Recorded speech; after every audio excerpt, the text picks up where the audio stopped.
अबे नीचे नहीं, ऊपर बैठो।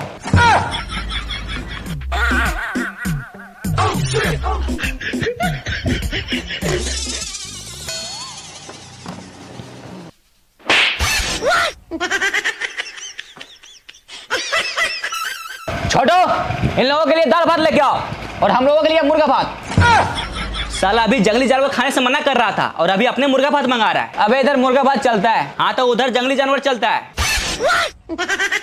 छोटो, मुर्गा भात कैंसिल, सबके लिए दाल भात लेके आओ। अब ठीक है?